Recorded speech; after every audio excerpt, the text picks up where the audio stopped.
Stance. Using movement and positioning of the limbs, head, and body. They can be static, stationary poses, or dynamic, movement through a medium, such as air or water. Stretches, yoga poses, and breathing techniques go in the stance category. Proprioception, a continuous feedback loop of information between your body and the environment. When conscious, this is done using the somatosensory and motor cortex. Signal from the muscles and joints travel via the spinal cord to the thalamus, which sends this information to the cortex. Conscious voluntary movement originates in the motor cortex and descends to the spinal cord.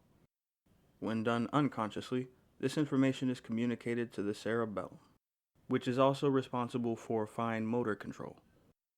The ability to maintain your balance works through the vestibular system in the inner ear. It has canals filled with fluid, which can sense rotation when you turn your head, as well as organs meant to detect linear movement and the pull of gravity. Sensory input from the vestibular system, vision, and proprioception are integrated in the cerebellum, which does not initiate movement but fine-tunes motor commands to ensure smooth coordination and steady equilibrium. The sensory motor loop is the driver behind forms in the stance category and should be considered. Movements using one part of the body are labeled forms, and general motions using multiple parts are complexes. What you consider a part should be as granular as is relevant. For instance, the three-finger technique. This works by rubbing three fingers together in a circular motion and observing the feeling.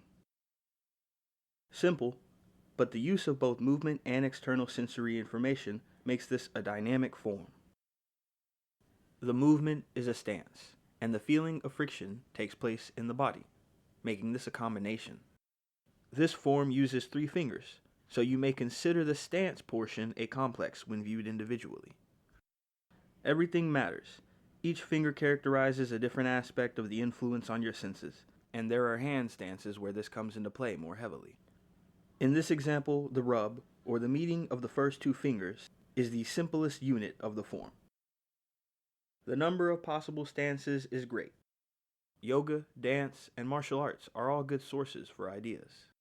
Your choice of movement can impede or enhance your effects when selecting combinations, so explore as many different settings as you can before deciding what is right for you.